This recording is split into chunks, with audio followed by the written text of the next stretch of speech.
Hello everyone. Good afternoon. How are you all? We're good.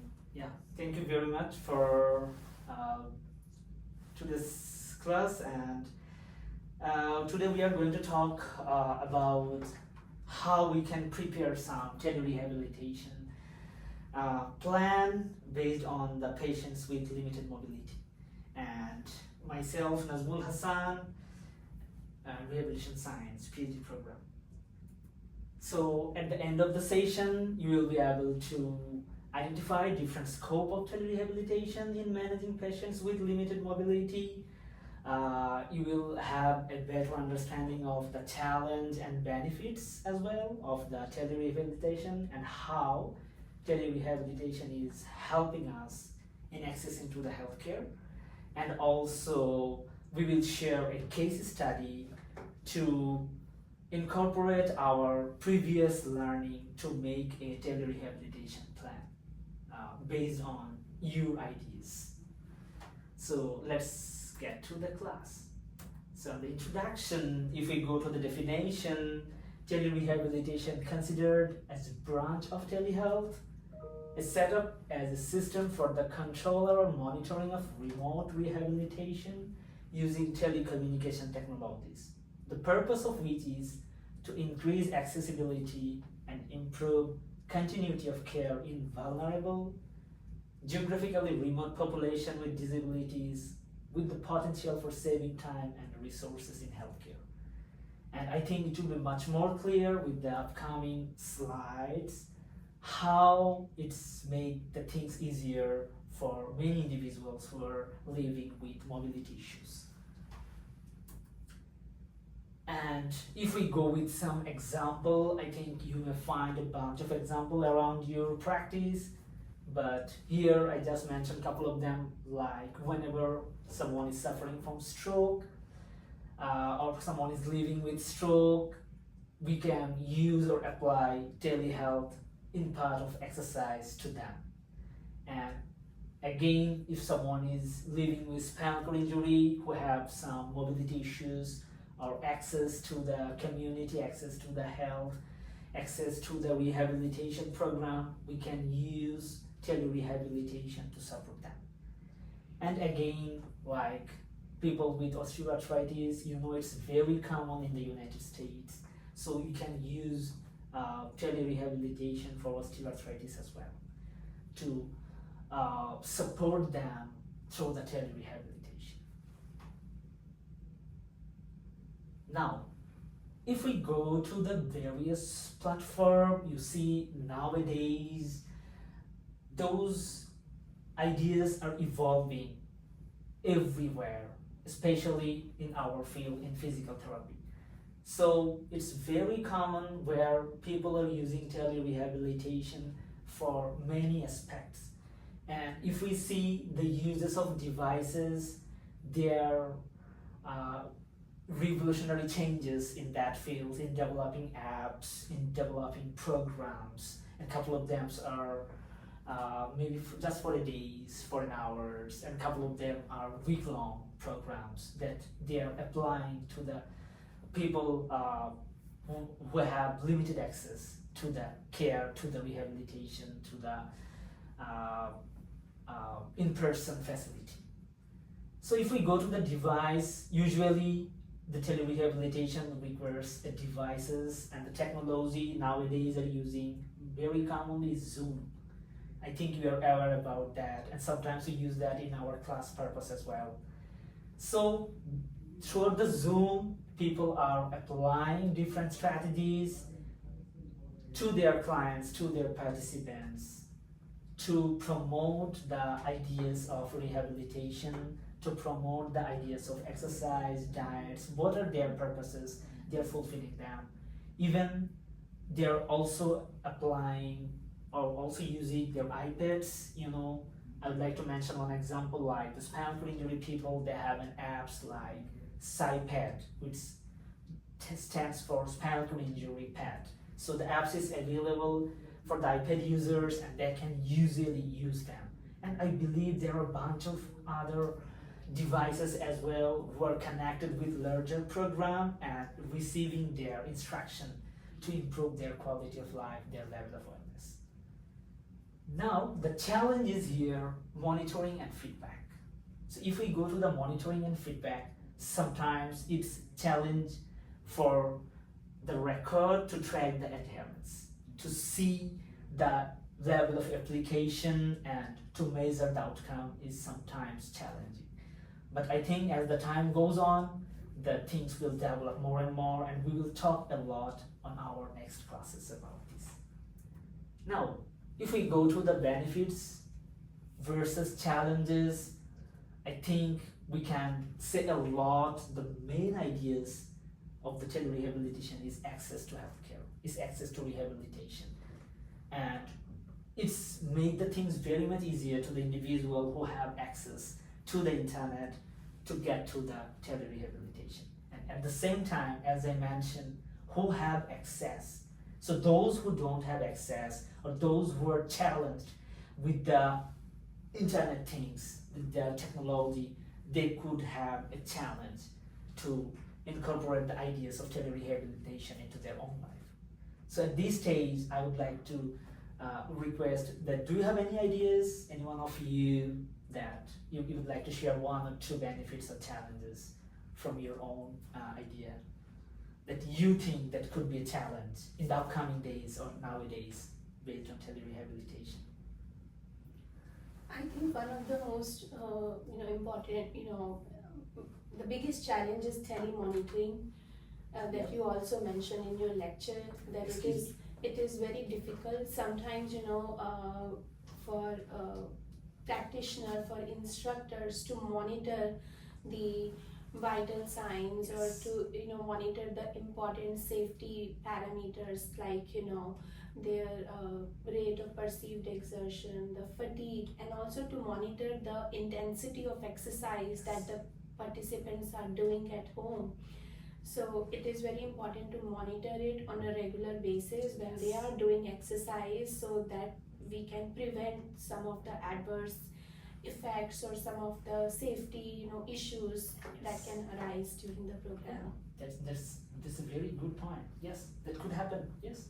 And even that's happening around us. Yeah. Yes. If we go to the literature, that's very common. Yes. Yeah. And would you like to share anything else? Yeah, I would like to share about, I think, one of the benefits of telehealth rehabilitation tools is that it can helpful for any patients who have distance from to their hospital or their clinics. So that's why they don't have to take too much time. And telehealth can help them to connect immediately to their physicians or doctors, easily. Yes, that's great. Thank you so very much. Yeah, and I think we will talk a lot about this on our upcoming classes during this semester. So now I would like to share two case studies, and I will give some instruction to both of you, and I will request to make a plan, a comprehensive plan for those individual studies based on our previous knowledge and discussion, as we discussed on our last class about how to prepare the SMART goals. So now I will request both of you to prepare a plan. So I'm passing some papers. You can use your own computers, whatever it is, and I will share the cases on the next slides. So the first one is you guys need to select a case. So which case you would like to choose? Any case. The first one is about the stroke survivor, and the second one is who have the spinal cord injury. So anyone, it's up to you. I can do case 2. Okay. Take the stroke. Okay, that's fine. So now I just need you to write at least 1 or 2 tools to apply that plan that you would like to apply, like either iPad or computer, whatever you'd like to use. Okay, so you mean we have to choose out of these 3? We just need to follow those instructions. Okay. Yes, we just need to follow instructions. Like we need to identify rehabilitation tools and platforms that you would like to use. Okay. And the most common platforms are Zoom, but if you like to use others, or if you have experience of using others, you can add them. Sure. And then just you guys need to develop a smart plan based on these studies, on the smart ideas that we discussed on our last class.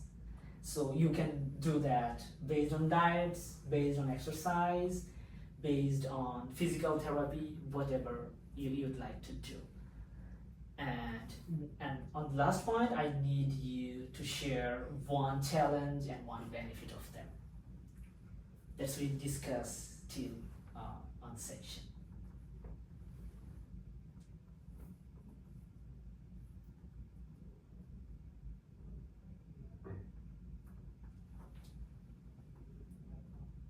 And the good thing is you can discuss to each other, and the bad thing is you guys have individual cases. So you can use the smart ideas as we discussed on our last class, that the goal should be specific, measurable, attainable, relevant, and time-based. Can you go back? Yes, of course, the screen is yours.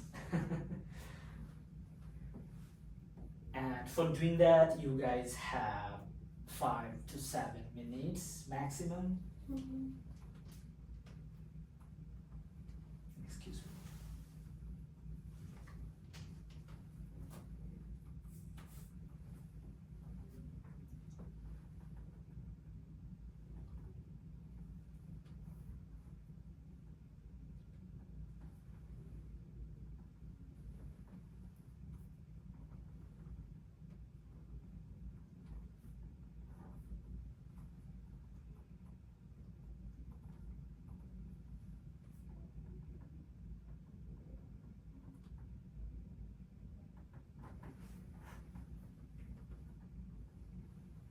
And also, if you face any challenge, or if you have any confusion, you feel free to ask me.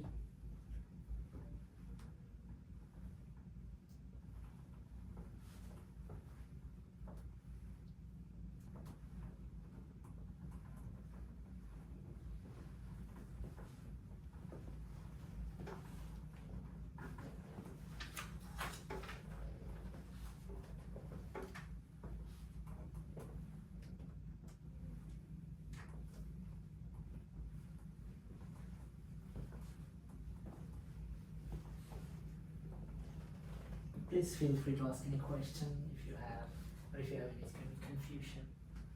Can you move forward? Yes, yeah. We can just focusing on the SMART goals.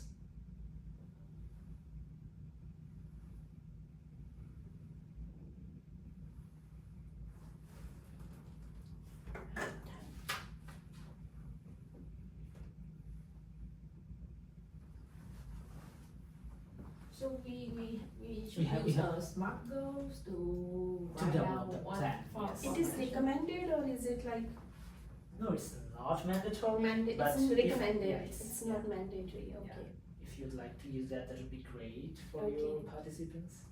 Mm. So we have 1 more minute. Yeah.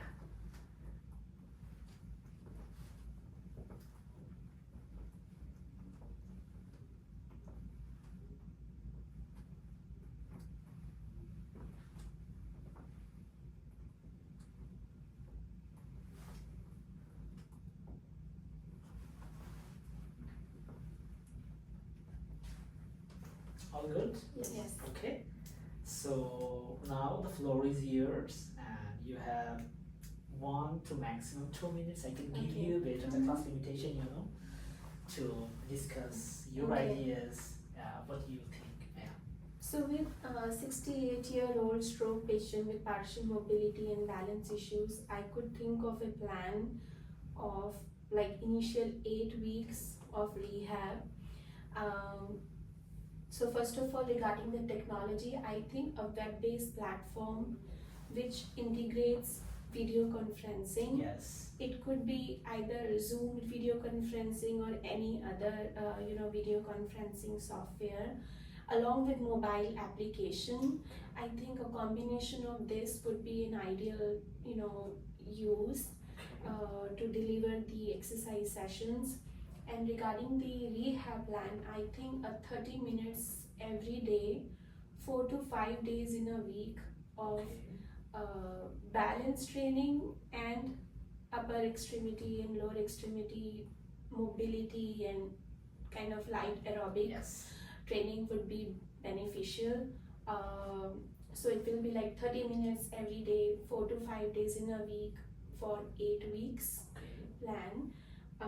Now regarding the other like smart technology, I will like to integrate like one health coaching session, or it's like a video conferencing session delivered by physical therapists who will talk about the goals and specifically address any motivation issues and any barriers that patient might think they may encounter, and they will like to make some adaptations and give some education about how they can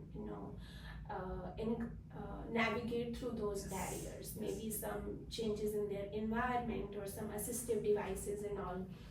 And again, regarding education on diet, I think regarding diet, I think an education with self-learning modules that I will like to just add on the web-based platform, just upload some resources that they can read on their own pace every week. That will be better. Oh, that's nice. Thank you so very much. And Phong, what about you?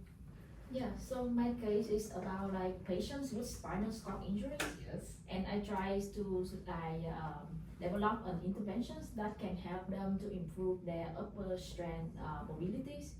So to develop and to increase the upper strength mobilities for the telehealth rehabilitations tools, I plan to use maybe a phone app or an internet web-based for these programs.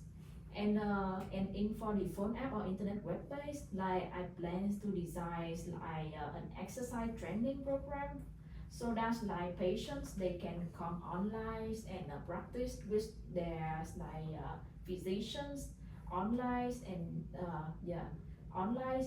And the targeting goal for them is like the patients with spinal cord injuries. They do this program is around like 3 months, and for the upper body exercise for Yes. around like 30 minutes a day and 3 days a week for a whole 3 months. Yes. Oh, that's great. Yeah, that'll be fine. Yes. And what are the challenges you think? If you like to share one challenge based on that age, what you see, or what do you like to add in terms of challenges? I think use of technology. Yes, at that stage. Yes. Yeah, that's the most tricky. Yes. And what do you think?